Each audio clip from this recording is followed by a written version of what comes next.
Welcome दोस्तों, मैं आबिद खान आपका फिर से स्वागत करता हूं मेरे YouTube चैनल में।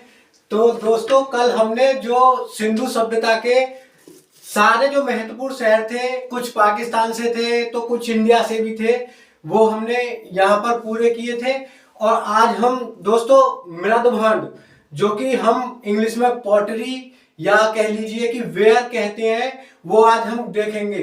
अलग अलग काल में अलग अलग मृदभांड की खोज हुई है, यानी पाए गए हैं। और कौन कौन से काल में कौन कौन से मृदभांड यानी प्रचलित थे, वो हम आज देखेंगे। तो दोस्तों, यहां पर हड़प्पा, यहां वैदिक कालीन,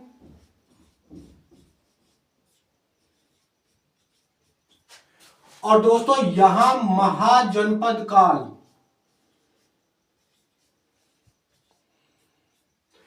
दोस्तों, हड़प्पा काल में गैरिक मृदभांड चलते थे। गैरिक मृदभांड यानी कि गैरिक मृदभांड।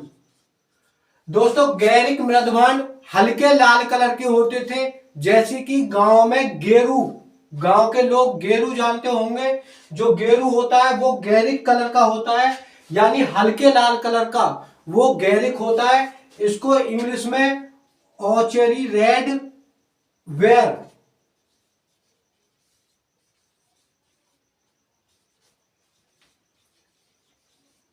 ऑचेरी रेड वेयर, या फिर कह लीजिए दोस्तों पोटेरी। ये वेयर का ही दूसरा नाम है, पोटेरी। अगर हम वेयर करके पढ़ेंगे दोस्तों तो ये टेक्निकल नाम है, इससे हमको ज्यादा बेनिफिट होगा। मृदभांड को ही वेयर कहते हैं, मृदभांड को ही पोटेरी कहते हैं। और वैदिक काल में चित्रित धूसर चलते थे दोस्तों।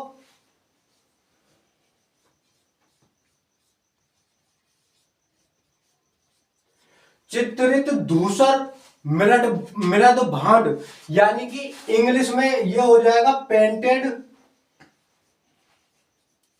Grey ware.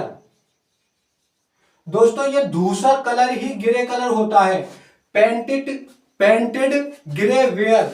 और महाजनपद काल में उत्तरी काले चमकीले।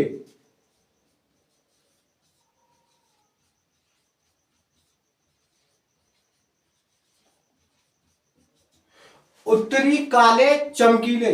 दोस्तों, चित्रित धूसर, अब इनकी जो क्लासिफिकेशन है वो ऐसे है कि हल्के, जो नॉर्मल फैमिली थी, नॉर्मल, जैसे आज की डेट में मिडिल क्लास फैमिली बोल दीजिए, वो नॉर्मल फैमिली वाले लोग ये यूज करते थे।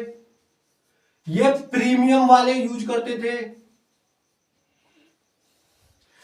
और ये वाले एक्स्ट्रा प्रीमियम।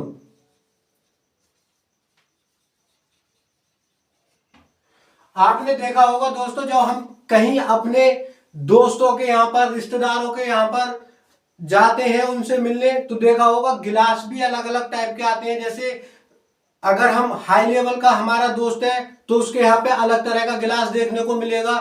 थोड़ा सभी के हर एक लेवल में जान पहचान उठ बैठ होती है, तो लेवल भी बर्तन से यहां पर पता पड़ जाता था दोस्तों।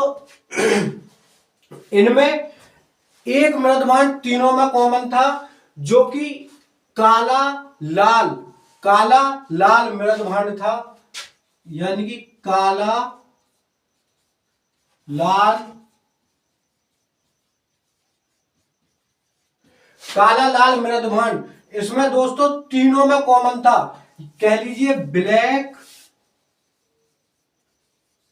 Red ware.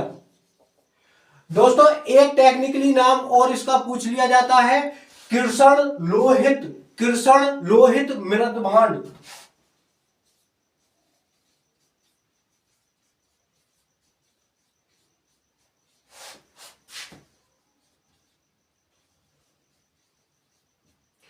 कृष्ण लोहित मृदभांड ये जो था, ये ताम्र पाषाण काल का, यानी चिलकोलिथ। ये कृष्ण लोहित जो था चिलकोलिथ काल का था। और सबसे पहली खोजी रसायन, दोस्तों हमने कल भी आपको बताया था, सबसे पहली खोजी रसायन खोज मानव के द्वारा मृदवान ही थी। सबसे पहली रसायन खोज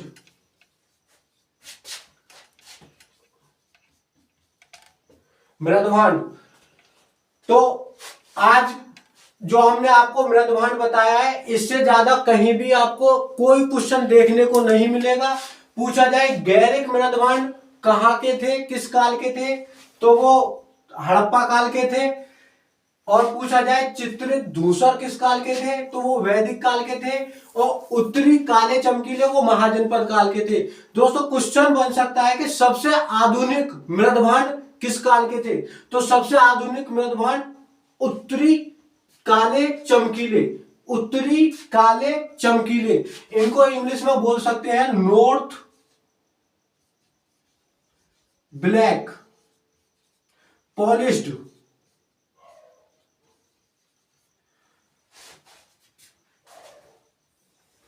नॉर्थ ब्लैक पॉलिश्ड यानी कि सबसे आधुनिक मृदवान ये हमारे हो जाएंगे। सबसे ज्यादा मृदवान कहां से मिले, तो वो हस्तिनापुर से हो जाएंगे, हस्तिनापुर हरियाणा। सबसे पहले नवपाषाण काल में इसकी खोज हुई थी, आपको बता ही चुके हैं। मृदवान में इतना ही सब कुछ। इसी के साथ सिंधु सभ्यता का सारा मटेरियल आपके पास पहुंच चुका है। और इसमें जो भी आपको डाउट होगा आप कमेंट करके बताएंगे, हम आपका डाउट अगली वीडियो में क्लियर कर देंगे। सिंधु सभ्यता खत्म। यहां से स्क्रीनशॉट आप ले लीजिए या फिर पॉज करके आप कर सकते हैं नोट डाउन।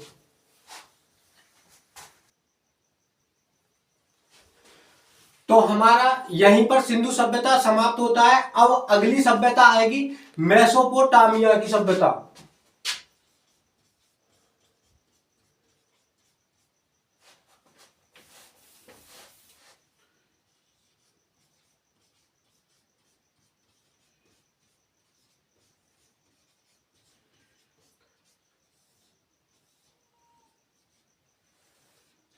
ये मेसोपोटामिया की सभ्यता दोस्तों, दो नदियां थी, दो मेसोपोटामिया में दो नदियां थी। ये मेसोपोटामिया आज की डेट में ईरान है, ईरान।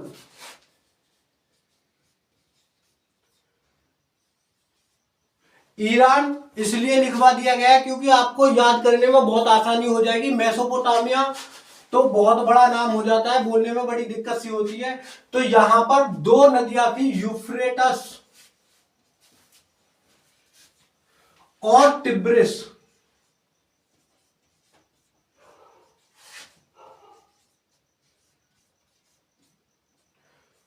यूफ्रेटस और टिब्रिस दो नदियां थी, इनके बीच में यह सभ्यता पनपी।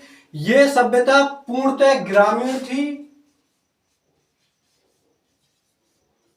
ग्रामीण सभ्यता थी। और हमारी सिंधु सभ्यता कृषि थी, लेकिन यह हमारी ग्रामीण सभ्यता थी। कृषि जो था मुख्य व्यवसाय था यहां के लोगों का, कृषि मुख्य व्यवसाय हो जाएगा। ये बहुत बड़ी और सबसे पहली, ये दुनिया की सबसे पहली, मैं लिख देता हूं, दुनिया की सबसे पहली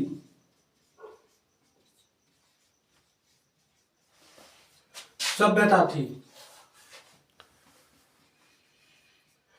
यह दुनिया की सबसे पहली सभ्यता थी। इसका जो काल है वो 5000 ईसा पूर्व।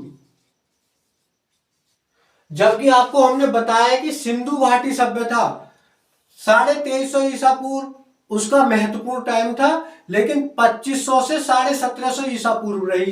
तो उससे तो ये बहुत कह सकते हैं लगभग 2 गुनी पुरानी है। ये सबसे बड़ी, यानी कि ये इसका जो क्षेत्र था इस सभ्यता का बहुत बड़ा था, इसलिए ये 4 भागों में बांटी गई।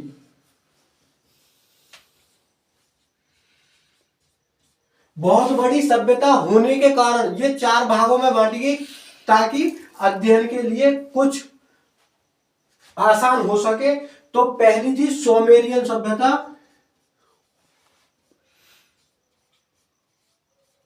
सोमेरियन सभ्यता। दूसरी थी बेबीलोन सभ्यता,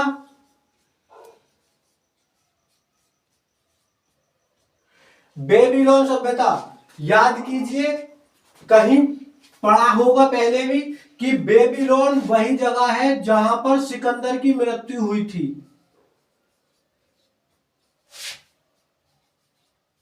सिकंदर की मृत्यु हुई थी। इसी के साथ सिकंदर के साथ यहां पर सिकंदर के घोड़े की बुके फरोल, घोड़े का नाम था बुके फरोल। जब हम महाजनपद काल आपको हम पढ़ाएंगे तो सिकंदर के घोड़े, सिकंदर का सेनापति आदि सभी जानकारी हम आपको देंगे। लेकिन यहां पर एडवांस में आप इतना जान लीजिए कि ये बुके फरोल उसका जो घोड़ा था, इसके सिकंदर की मृत्यु के ही टाइम बेबीलोन में मर गया था और जिस जगह वो मरा उस शहर का नाम भी घोड़े के नाम पे रख दिया उसने। वहीं पे इसके घोड़े का मकबरा हो गया। तो ये तो एडवांस के लिए हमने नॉलेज बता दी थी। और बेबीलोन में ही एक चीज और है, झूलता बगीचा।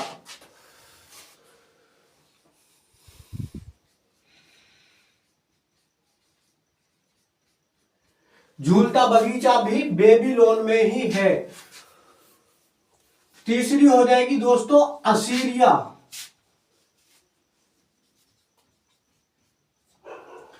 तीसरी असीरिया हो जाएगी। चौथी कैटरिया।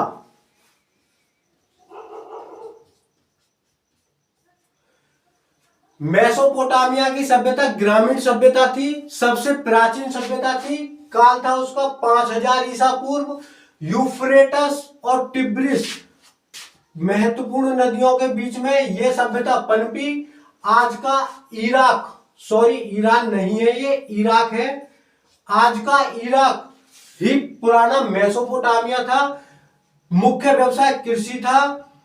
दुनिया की यह सबसे बड़ी यानी सबसे पहली सभ्यता थी और बड़े क्षेत्र में होने के कारण ये 4 भागों में बांटी गई ताकि अध्ययन में आसानी हो। पहली सोमेरियन की सभ्यता, दूसरी बेबीलोन की सभ्यता। बेबीलोन की सभ्यता में ही सिकंदर की मृत्यु हुई, सॉरी बेबीलोन नामक जगह पर, बेबीलोन की सभ्यता नहीं कहेंगे, यहां नामक जगह कह देंगे।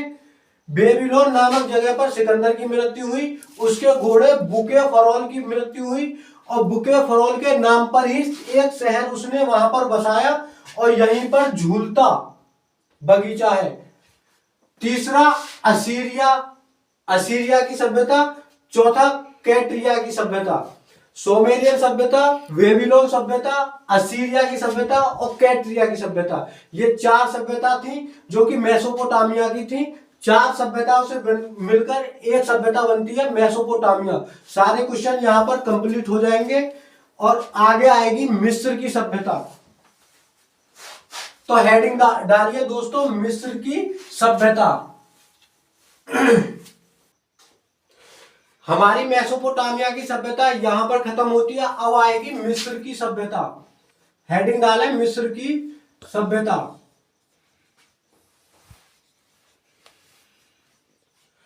ये नील नदी के किनारे पर थी।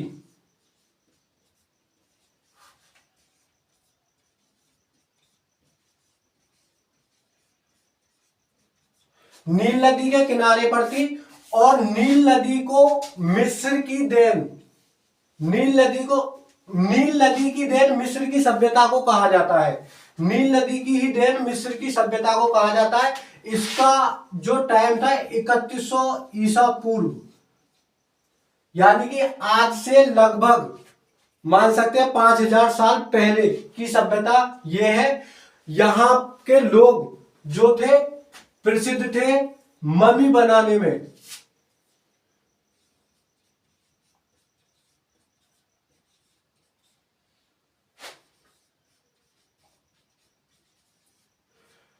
मम्मी होती है, जो लोग वहां के मर जाते हैं उनकी डेड बॉडीज पर कोई केमिकल वो लगा देते हैं जिससे कि उनकी जो डेड बॉडी है सड़े ना, गले ना, हालांकि ऐसी तो नहीं रहती जैसे जिंदे लोग होते हैं, लेकिन उनका कुछ इतना खास गलता सड़ता भी नहीं है। और इसीलिए ये मम्मी बनाते हैं केमिकल लगाकर, इसीलिए मिस्र को ही केमिस्ट्री का जनक कहा जाता है।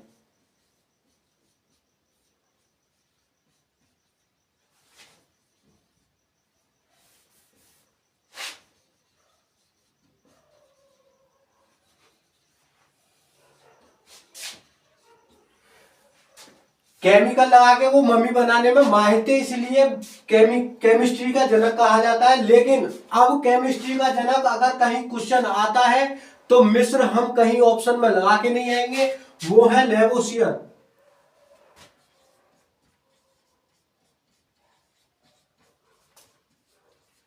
इंग्लिश वाले इनको लेवोसियर बोल देंगे, लेकिन वो लेवोसियर है, नाम है, इसमें कोई लैंग्वेज मैटर करती नहीं है। यहाँ का सबसे बड़ा राजा मिस्र का जो सबसे बड़ा राजा था वो था फिरौन। आज भी फिरौन की मम्मी वहीं पर है, वो गली सड़ी नहीं है। इस्लामिक तौर तरीके की माने तो यहां पर इस्लामिक जो ईश्वर होता है, अल्लाह होता है, उनकी दुआ थी कि इनकी जो बॉडी है वो कभी गलेगी नहीं, सड़ेगी नहीं, इसलिए इनकी कह लीजिए या तो मम्मी या कह लीजिए धार्मिक प्रवृत्ति से कह लीजिए कि इनको श्राप मिला हुआ है, या कह लीजिए कि केमिकल लगा के मम्मी हुई है। तीसरी बात, इन्होंने बड़े बड़े पिरामिड बनाए।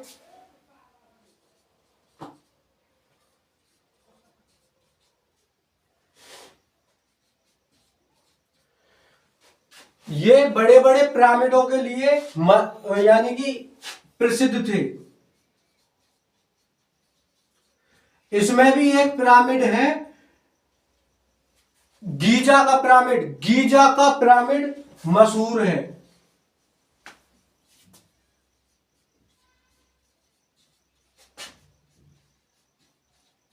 गीजा एक शहर है यहाँ का, गीजा का पिरामिड यहाँ का मशहूर है। ये लोग देवी देवताओं की भी पूजा करते थे, जिन, एलियंस, भूत चुड़ैल, इन सब में इनका भरोसा विश्वास होता था। और इनका मिस्र की सभ्यता हो गई आपकी 3100 ईसा पूर्व की, नील नदी के किनारे पनपी थी, नील नदी की देन इनको माना जाता था। मम्मी के लिए प्रसिद्ध थे। इनका सबसे बड़ा राजा फिरौन था। बड़े बड़े पिरामिडों के लिए ये प्रसिद्ध थे। गीजा का पिरामिड सबसे ज्यादा प्रसिद्ध है। गीजा शहर है, यहाँ पर पिरामिड है। पिरामिड आपको बता दे, पिरामिड इस आकार का होता था। ये हम पिरामिड मान सकते हैं। ये हमारा 2D फिगर है, अगर यही फिगर हम 3D में बना दे तो वो पिरामिड हो जाएगा। ये पिरामिड बहुत छोटे छोटे नहीं होते थे, कई पहाड़ियों से भी बड़े होते थे। और सबसे बड़ी हैरानी की बात तो यह है कि ये सब मानव निर्मित होते थे। यहां पर लिखेंगे, ये पिरामिड हो गया, ये सब मानव निर्मित होते थे। उस टाइम पर जेसीबी, ट्रैक्टर, ट्राली ये सब कुछ नहीं थी जो पत्थरों को एक के ऊपर एक रख सके। ये मानव ही बनाता था। ये यहाँ की सबसे बड़ी हैरानी की बात थी। मिस्र की सभ्यता में इतना ही कुछ है, सारे क्वेश्चन यहीं से कंप्लीट हो जाएंगे। मिस्र की सभ्यता के बाद हमारा रोमन सभ्यता आएगा। रोमन सभ्यता इटली से, और ये दुनिया की सबसे डेवलप, सबसे विकसित सभ्यता थी।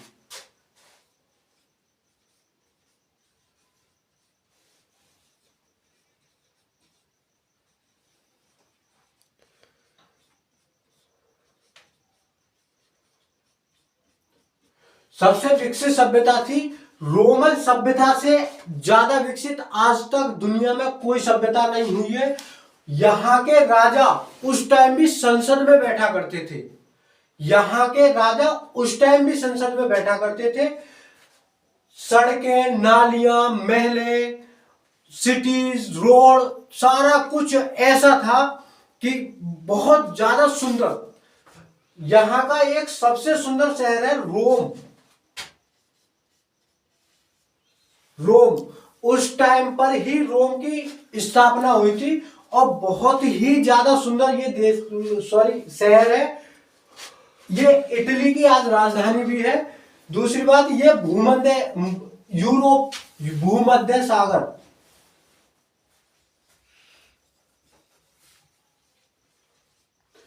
भूमध्य सागर पर इस सभ्यता ने अपना पूरा अधिकार कर लिया था। और इसी के पास के यूरोप क्षेत्र में, इसी के पास के यूरोप में ही सबसे ज्यादा विकास हुआ।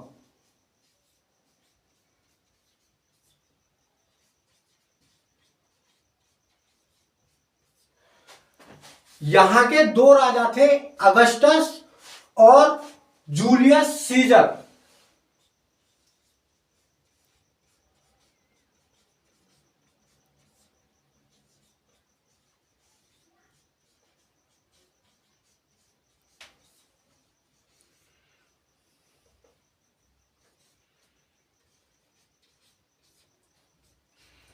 जूलियस सीजर जो थे, ये राजा इतने ईमानदार थे, बहुत ज्यादा ईमानदार थे, बहुत ज्यादा गरीब फैमिली से थे, लेकिन ये राजा थे।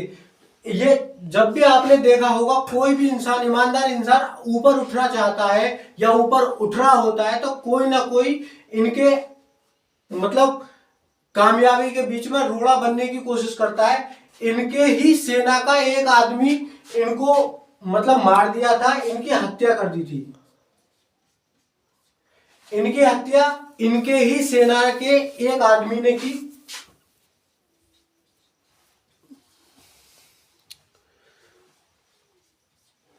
सेना में से ही एक आदमी ने की। जूलियस सीजर एक ड्रामा भी है विलियम शेक्सपियर का।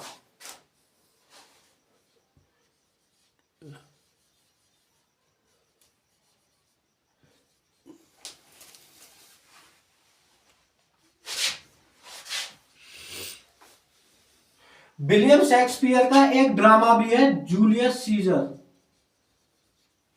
ये अगस्टस है, इन्हीं के नाम पर अगस्त महीना, जो हमारा ग्रेगोरियन कैलेंडर है उसमें अगस्त महीना है। वो अगस्टस राजा कहां के थे? रोम के, इटली के, रोमन सभ्यता के इटली के राजा थे अगस्टस। उनके जो नाम पर महीना है वो अगस्त है। और जो हमारा ग्रेगोरियन कैलेंडर है वो किसने चलाया?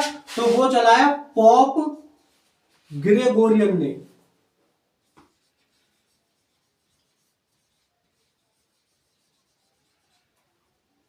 पोप ग्रेगोरियन ने ये चलाया।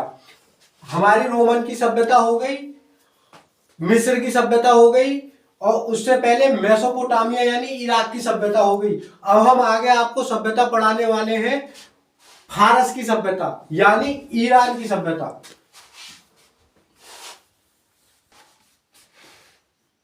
पीछे हम पे एक चूक हो गई थी, आपने भी नोटिस किया होगा कि हमने मेसोपोटामिया को ईरान बता दिया था।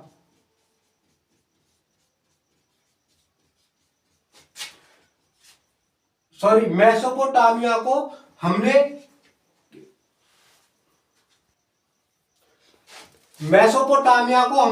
ईरान बताया था, लेकिन वो इराक था। ये यहां पर आपको याद रखना है। और ईरान जो हो जाएगा वो फारस। ये आप सही कर ले, अगर आपने नोट किया हो तो, ज्यादा देर की बात नहीं है। तो फारस की सभ्यता, फारस के जो लोग थे पारसी कहलाए। ये फारस के लोग पारसी थे। ये लोग लड़ाई झगड़ा नहीं करते थे।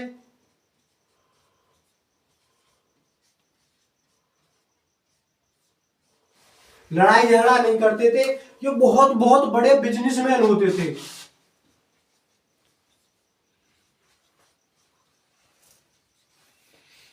बहुत बहुत बड़े बिजनेसमैन होते थे, लड़ाई झगड़ा करते नहीं थे। अग्निदेव की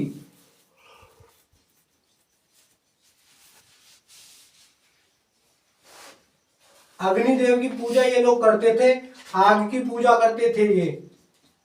अग्निदेव की ये लोग पूजा करते थे। ये फारस यानी ईरान से भागकर यहां पर एक यानी सिकंदर, मानो सिकंदर ने ये वाली सभ्यता खत्म की थी। सिकंदर ने ये सभ्यता खत्म की थी।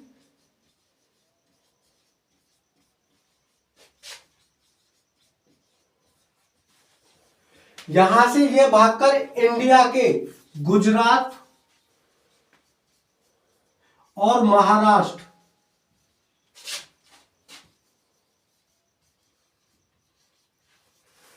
गुजरात और महाराष्ट्र में ये लोग आए।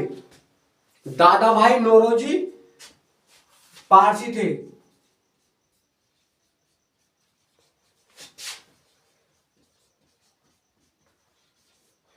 दादा भाई नौरोजी पारसी थे। जमशेद जी टाटा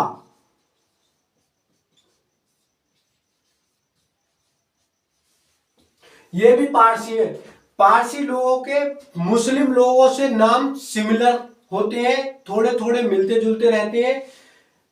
तो पारस की, हमारी जो पारस की सभ्यता थी, या कह लीजिए ईरान की सभ्यता, पारसी लोग थे, लड़ाई झगड़ा नहीं करते थे, बड़े बड़े व्यापारी होते थे ये। और जब बड़े व्यापारी होते थे तभी लड़ाई झगड़ा नहीं करते थे, क्योंकि जब लोग बिल्कुल फ्री बैठे होते हैं, उन पे कोई काम नहीं होता तो लड़ाई झगड़ा करते हैं।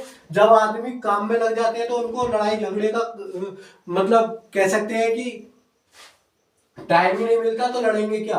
आग की पूजा करते थे। सिकंदर ने ये सभ्यता खत्म की और वहां से लोग भाग के गुजरात और महाराष्ट्र आ गए।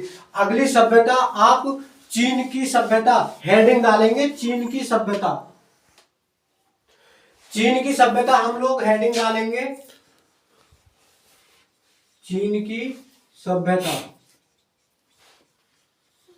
चीन की सभ्यता ये दुनिया की सबसे उपजाऊ भूमि पर पनपी, सबसे उपजाऊ भूमि।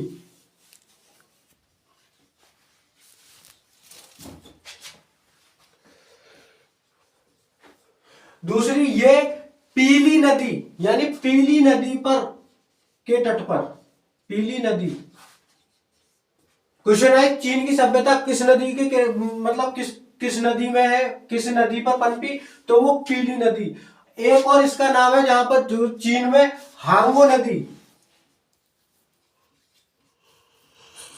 इसी को हांगो नदी कहते हैं। हांगो नदी को ही चीन का शोक कहा जाता है, चीन का शोक। चीन का शोक हांगो नदी को ही कहा जाता है।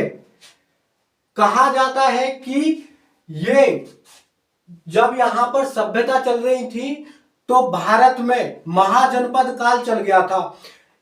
ये जो चीन की सभ्यता है लगभग 500 ईसा पूर्व के बाद की बात है, क्योंकि फारस की सभ्यता 500 ईसा पूर्व की है।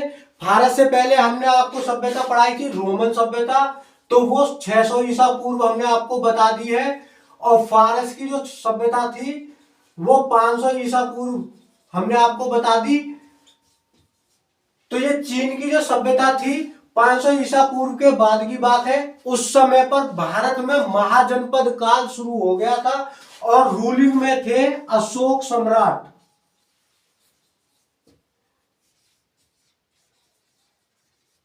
रूलिंग में कौन थे? अशोक सम्राट। तो भारत में जहां पर कलिंग था वहां से ऐसा कहा जाता है कि चीनी लोग वहां से आक्रमण करने के लिए अशोक के समय भारत आए, लेकिन वहां पर अशोक ने बहुत मार काट मचा रखी थी कलिंग में, तो ये देख के डर गए और वापस चले गए। अशोक के समय ऐसा कहा जाता है कि चीन के लोग भारत पर आक्रमण करने आए, लेकिन अशोक ने कलिंग में मारकाट मचा रखी थी, तो ये डरकर वहां से चले गए। ये चीन की सभ्यता में इतना ही।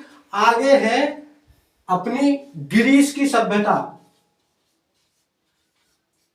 ग्रीस की सभ्यता, इसमें एक छोटी सी जगह स्पार्टा।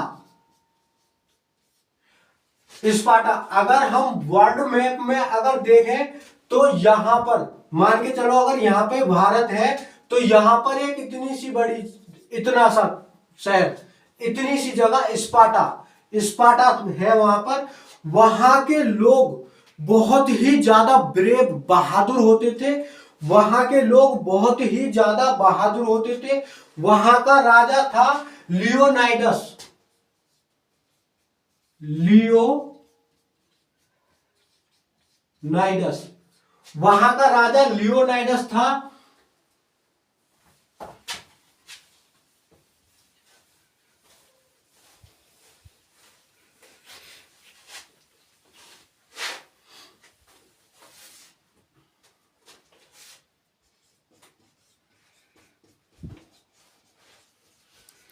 लियोनाइडस वहां का राजा था।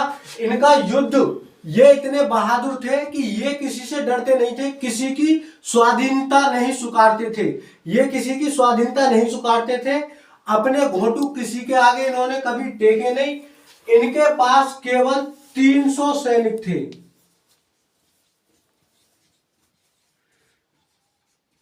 300 सैनिक थे इनके पास। इनका युद्ध जर्कसीज, उस एरिया का बड़ा राजा था जर्कसीस, उससे हुआ। इसके पास 2000, इसके पास 20,000, सॉरी, इसके पास 20,000 सैनिक थे। लेकिन ये 300 सैनिक इन पे भारी पड़ गए। इन 300 सैनिक ने इन 20,000 सैनिकों को मार भगाया। लेकिन जर्कसीज ने इसी की सेना के सेनापति को, यानी औरत का लोभ देकर,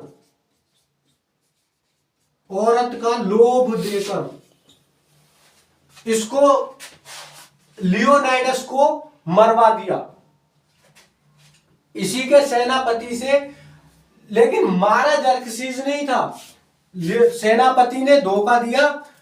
इनको बताया, लियोनाइडस की रणनीति जर्कसीज को बताई और मरवा दिया।